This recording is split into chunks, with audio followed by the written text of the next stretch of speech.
नमस्कार साथियों, स्वागत है आप सभी का स्टडी अफेयर्स में।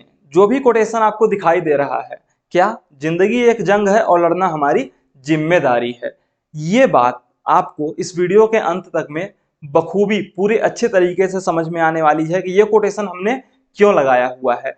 खबरें क्या है उस पर हम विस्तार से बात करते हैं और देखते हैं कि आखिरकार क्या कुछ हो रहा है दिल्ली में, जिसकी वजह से आज हमें कहीं ना कहीं ये समझने की जरूरत है कि जो भी यौन शोषण जैसे मामले हैं या फिर शोषण जैसे मामले हैं बड़े लेवल पे जो हो रहे हैं, उनके खिलाफ आवाज उठानी बहुत ज्यादा जरूरी हो गई है। देखिए, जो रेसलर्स हैं इंडिया की, जो हमारे देश के लिए मेडल्स लेकर के आती हैं, चाहे वो महिलाओं की बात हो या फिर पुरुषों की बात हो, किसी की भी बात हो, जो भी हमारे खिलाड़ी हैं, जो भी हमारे स्पोर्ट्समैन हैं, हम उनसे उम्मीद लगा करके ये रखते हैं कि भैया ये जाएगा सामने वाला व्यक्ति दूसरे देश में या फिर किसी भी बड़े टूर्नामेंट में तो हमारे देश के लिए gold medal, silver medal, bronze medals लेकर के आएगा।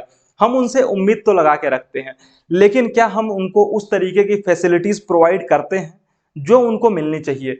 क्या हम उनको उस तरीके का सम्मान प्रोवाइड करते हैं, उस तरीके की सुविधाएं और सम्मान दे पाते हैं जिसके वो हकदार हैं, जो उनको मिलना चाहिए? क्योंकि उम्मीदें तो हमारी उनसे बहुत ज्यादा होती हैं, लेकिन उसके एवज में, उसके बदले में जो सम्मान उन्हें चाहिए, जो सुविधाएं उन्हें चाहिए, वो हम नहीं दे पाते, बल्कि बदले में उनका शोषण किया जाता है। और इसी वजह से आज महिलाओं को दिल्ली की सड़कों पे, दिल्ली के जंतर मंतर पे, जो प्रसिद्ध है धरना प्रदर्शन के लिए, प्रोटेस्ट के लिए, वहां पर उतरना पड़ा है।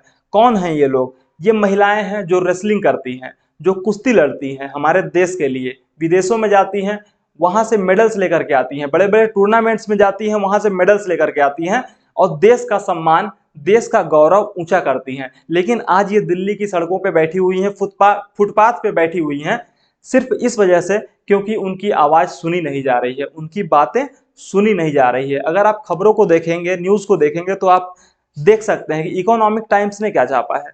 Wrestlers resume protest at Jantar Mantar against the BJP Brijbhushan Sharan, MP of the BJP Brijbhushan शरण।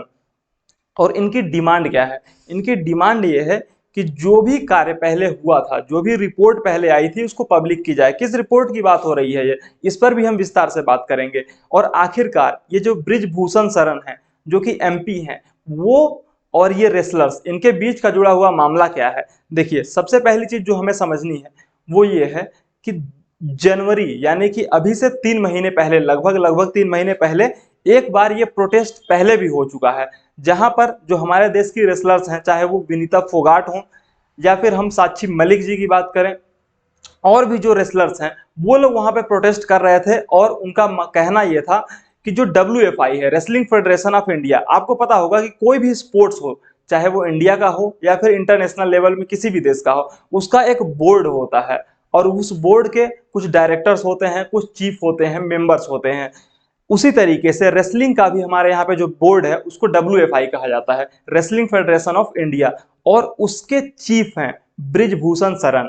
ब्रिजभूषण शरण आज से इसके चीफ नहीं है, बल्कि पिछले 12 सालों से, 2011 से कंटिन्यूअसली ये इसके चीफ बने हुए हैं। और इन्हीं के खिलाफ ये महिलाएं हैं, आई हुई हैं सड़कों पे प्रोटेस्ट करने के लिए कि इन्होंने, जो महिलाएं हैं, जो भी रेसलर्स महिलाएं हैं, साथ ही साथ और जो वहां पर लड़कियां हैं, रेसलर्स हैं, उनके साथ में सेक्सुअली हैरेसमेंट जैसे केस किए हुए हैं। और उनकी दबदबे की वजह से, यानी कि उनकी ताकत की वजह से कोई कुछ बोल नहीं पा रहा था, कोई कुछ आवाज नहीं उठा पा रहा था। अब देखिए, ब्रिजभूषण शरण चूंकि वो MP भी हैं, WFI के चीफ भी हैं और अपने आप में बहुत बड़े ताकतवर नेता पहले से ही माने जाते हैं। थोड़ी सी इनकी हिस्ट्री भी हम देखेंगे कि आखिरकार क्या कुछ, कैसे इनका इतिहास रहा है। लेकिन उससे पहले आप ये तस्वीरें देख सकते हैं कि जैसे ये बड़े बड़े रेसलर्स जो हमारे देश के, चाहे हम पुनिया जी की बात करें, साक्षी मलिक जी की बात करें, या फिर जो भी फोगाट फैमिली है, विनेश फोगाट जी हैं,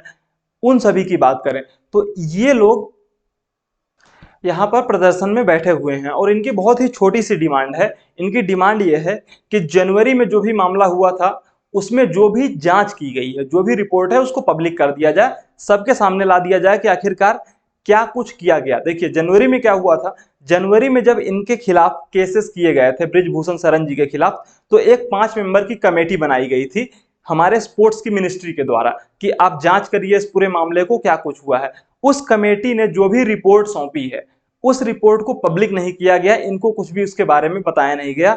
इसीलिए दोबारा से ये लोग प्रोटेस्ट पे आ गए हैं कि भैया जो कुछ भी हुआ है उसको बताओ दोबारा से, कि आखिर क्या कुछ तुमने उस रिपोर्ट में सौंपा, क्या कुछ कहा गया। और इन्होंने जो विनेश फोगाट जी हैं उन्होंने अपने ट्विटर हैंडल से ये जानकारी दी कि हम ये प्रोटेस्ट कंटिन्यू करेंगे जब तक कि दिल्ली पुलिस इस एफआईआर को, या फिर हम ये कह सकते हैं कि जो भी कंप्लेंट्स हमारे द्वारा की गई हैं उसकी बकायदा एफआईआर दर्ज नहीं कर देती है। अगर हम ब्रिजभूषण शरण जी की बात करें तो ब्रिजभूषण शरण जी पिछले लंबे समय से एमपी रह चुके हैं, मेंबर ऑफ पार्लियामेंट रहे हैं, काफी लंबा इनका इतिहास रहा है। 2011 से वो डब्ल्यूएफआई के चीफ रहे हुए हैं, जो रेसलिंग फेडरेशन ऑफ इंडिया है उसके चीफ रहे हुए हैं। लेकिन 6 बार से सांसद हैं, कहां पे? उत्तर प्रदेश में कैसरगंज, बलरामपुर और साथ ही साथ गोंडा से। ये 3 इलाके हैं जहां से वो एमपी रह चुके हैं। 1980 के दशक से ये इन्होंने छात्र नेता के रूप में राजनीति में स्टार्टिंग यानी कि अपने कदम रखे, वहां से कंटिन्यूअसली इनको प्रसिद्धि मिली। तब जब राम मंदिर का मामला बड़े लेवल पे उठ करके आया था, हिंदुत्ववादी नेता के रूप में इनकी छवि बहुत ज्यादा लंबे समय से रही है कि ये कट्टर हिंदुत्ववादी नेता रहे हैं। 1999, 2004, 2009, 2014 और 2019 ये लोकसभा, अलग अलग लोकसभा सीट से चुनाव लड़ते आए हैं और कंटिन्यूअसली पार्टी में बने हुए हैं। बीजेपी में नहीं, अलग अलग पार्टी से एमपी बने हुए हैं, मेंबर ऑफ पार्लियामेंट बने हुए हैं। 2014 से पहले, लोकसभा चुनाव से पहले उन्होंने बीजेपी को ज्वाइन किया और उसके बाद से वो बीजेपी में ही हैं। कंटिन्यूअसली इनका रुतबा, इनकी ताकत बढ़ती गई है बीजेपी में आने के बाद ही। और डब्ल्यूएफआई के चीफ जब से ये बने हुए हैं उसके बाद से एक भी बार हटे नहीं है, यानी कि 2011 में ये डब्ल्यूएफआई के चीफ बने और फिर उसके बाद से कंटिन्यूअसली डब्ल्यूएफआई चीफ वो बने हुए ही हैं। उन्होंने अपने पद से ना तो इस्तीफा दिया ना ही उनको हटाया गया। मामला ये है कि 7 महिलाएं जिसमें से एक माइनर भी है, यानी कि 18 साल से कम उम्र की महिला, लड़की, उन्होंने ये इनके ऊपर कंप्लेन दर्ज करवाई थी ब्रिजभूषण शरण जी के खिलाफ कि इनके द्वारा हमें कंटिन्यूअसली विमेंस को टॉर्चर किया जाता है, जो रेसलर विमेंस हैं उनको टॉर्चर किया जाता है, साथ ही साथ सेक्सुअली हैरेस किया जाता है। और इसी वजह से इनके खिलाफ एफआईआर दर्ज कराई जाए और पूरे मामले की जांच की जाए, निष्पक्ष तरीके से जांच हो। अगर हम बात करें किसकी, विनेश फोगाट, साक्षी मलिक या फिर जो भी बजरंग पुनिया जैसे रेसलर्स हैं, उन लोगों के ऐसे बयान कंटिन्यूअसली आते रहे हैं कि डब्ल्यूएफआई यानी कि रेसलिंग फेडरेशन जो है उनका जो बोर्ड है वो कंटिन्यूअसली मेंटली टॉर्चर करता रहा है।